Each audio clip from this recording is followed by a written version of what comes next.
Assalamualaikum warahmatullahi wabarakatuh. Saya Ridho Adrianur.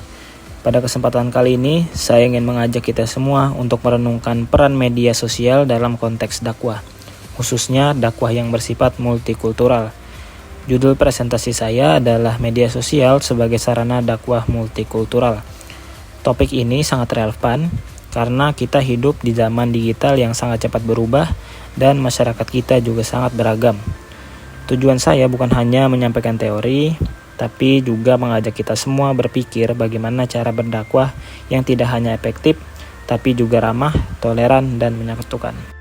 Saat ini, kita hidup dalam masyarakat yang sangat majemuk. Indonesia sendiri memiliki ratusan etnis, bahasa daerah, dan tradisi keagamaan yang berbeda-beda. Dalam konteks global, perbedaan ini bahkan semakin kompleks. Lalu, di mana semua keberagaman itu paling sering bertemu? Jawabannya media sosial. TikTok, Instagram, Twitter, dan platform lainnya menjadi ruang interaksi terbesar, bahkan melebihi interaksi di dunia nyata. Sayangnya, ruang ini juga kerap menjadi tempat munculnya konflik, misinformasi, dan ujaran kebencian. Maka dari itu, dakwah harus hadir bukan dengan gaya lama yang eksklusif, tapi dengan pendekatan yang multikultural, yang menghargai perbedaan dan menjunjung dialog. Dakwah multikultural bukan sekedar menyebarkan ajaran agama. Ia adalah upaya untuk menyampaikan nilai-nilai Islam secara damai dan penuh kasih. Tujuannya adalah membangun jembatan pemahaman antara kelompok, baik yang berbeda agama, budaya, maupun latar belakang sosial. Islam dalam konteks ini ditampilkan sebagai rahmatan lil alamin, rahmat bagi seluruh alam. Artinya, pesan dakwah kita harus bisa menyentuh siapa saja, tanpa memandang suku, bahasa, atau agama. Dengan begitu, dakwah tidak hanya relevan, tapi juga menjadi sarana menciptakan perdamaian dan harmoni sosial. Media sosial kini menjadi salah satu saluran paling strategis dalam menyampaikan pesan dakwah. TikTok dan Instagram misalnya, merupakan platform yang sangat digemari generasi muda. Namun, gaya komunikasi di media ini sangat berbeda dengan ceramah di masjid. Di sini, orang hanya punya waktu beberapa detik untuk tertarik. Karena itu, dakwah di media sosial harus singkat, visual, dan langsung menyentuh hati. Bukan berarti isinya dangkal, tapi disampaikan dengan cara yang bisa dimengerti dan dirasakan oleh audiens masa kini.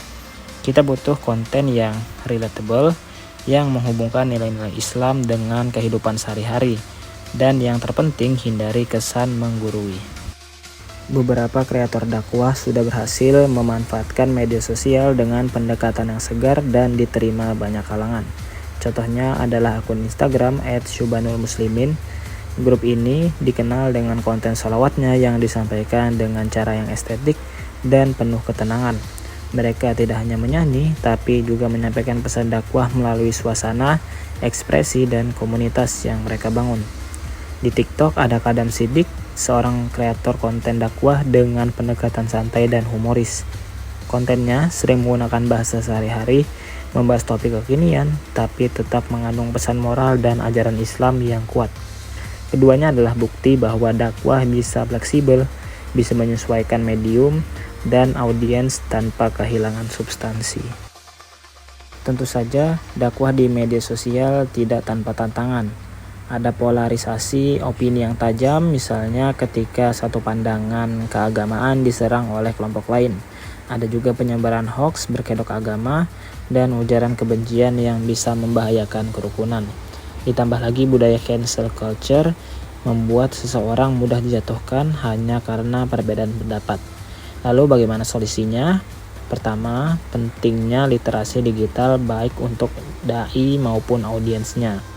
Kedua, pendekatan dakwah harus dialogis, bukan monologis. Artinya, kita tidak hanya bicara tapi juga mendengar.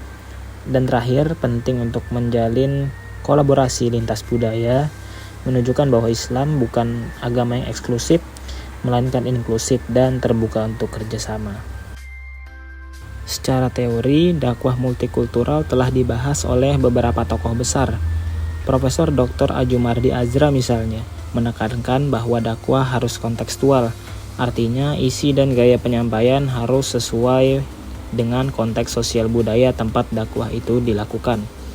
Sementara itu, menurut Kiai Haji Saiful Mujani, dakwah adalah ajakan berbasis budaya, bukan bentuk dominasi agama atau kekuasaan. Keduanya sepakat bahwa dakwah seharusnya menyentuh hati, bukan memaksa pikiran. Dakwah yang memaksa cenderung ditolak, sementara dakwah yang menyentuh justru akan membekas. Sebagai penutup, mari kita lihat media sosial bukan sebagai ancaman, tapi sebagai peluang besar dalam berdakwah. Dunia digital adalah tempat umat Islam bisa hadir, menyampaikan kebaikan dan membangun koneksi dengan cara yang modern dan terbuka. Namun perlu diingat, gaya dakwah yang kita gunakan harus sesuai, yaitu inklusif, ramah budaya, dan dialogis. Dakwah seharusnya menjadi jembatan antar perbedaan, bukan tembok pemisah. Gunakan bahasa yang lembut, gaya yang kreatif, dan hati yang penuh kasih. Karena pada akhirnya, dakwah bukan soal menang argumen, tapi soal bagaimana kita bisa menyentuh hati orang lain. Semoga kita semua bisa menjadi bagian dari generasi pendakwah yang bijak di era digital ini. Wassalamualaikum warahmatullahi wabarakatuh.